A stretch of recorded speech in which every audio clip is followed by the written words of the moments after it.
सन्ध्या प्रवर्तते उत्तिष्ठ नरशार्दूल कर्तव्यं दैवमान्निकम् कौसल्या सुप्रजा रामपूर्वा सन्ध्या प्रवर्तते उत्तिष्ठ नरशार्दूल कर्तव्यं दैवमान्निकम् उत्तिष्ठोत्तिष्ठ गोविन्द उत्तिष्ठ गरुडध्वज उत्तिष्ठ कमलाकान्त त्रैलोक्यं मङ्गलं कुरु उत्तिष्ठोत्तिष्ठ गोविन्द उत्तिष्ठ गरुडध्वज उत्तिष्ठ कमलाकान्त त्रैलोक्यं मङ्गलं कुरु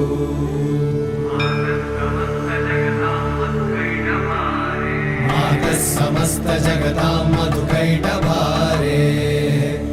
वक्षो विहारिणि मनोहर दिव्यमूर्ते श्रीस्वामि निश्रित जनप्रिय दानशीले श्रीवेङ्कटेश दयिते तव सुप्रभातम् तव सुप्रभातमरविन्दलोचने भवतु प्रसन्नमुखचन्द्रमण्डले विधिशङ्करेन्द्रवनिताभिरर्चिते वृषशैलनाथ दयिते दयानिधे अत्यादिसप्तऋषयः समुपास्य सन्ध्या आकाश सिन्धु कमलानि मनोहराणि आदाय पादयुगमर्चयितुं प्रपन्ना शेषाद्रिशेखर विभो तव सुप्रभातम् पञ्चाननां च भव षण्मुखवासवाद्या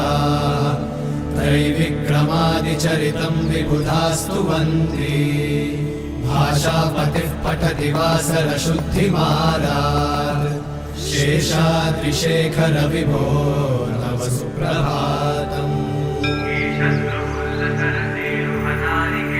ईषत्प्रफुल्ल सरसीरुहनारिकेळ पूगद्रुमादिसुमनोहर पालिकानाम्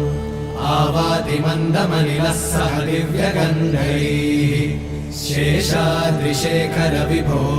तव सुप्रभातम् उन्मील्य नेत्रयुगमुत्तम पञ्जरस्थाः पात्रावशिष्ट कदलीफलपायसानि भुक्त्वा सलीलमथ केळिशुकाः पठन्ति शेषाद्रिशेखर विभो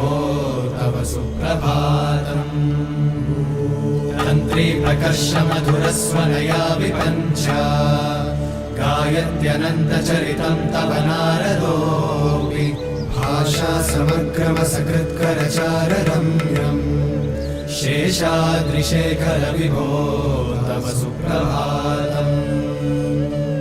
भृङ्गावळी च मकरन्दरसानुविद्ध झङ्कारगीतनिरदै सह सेवनाय निर्यात्युपान्तसरसी कमलोदरेभ्यः शेषाद्रिशेखर विभो तव सुप्रभातम् योषागणेन वरदन्नि विमध्यमाने घोषालयेषु दधिमन्थन तीव्रघोषाः रोषात् कलिं विदधते ककुभश्च कुम्भाः शेषाद्रिशेखर विभो तव सुप्रभातम्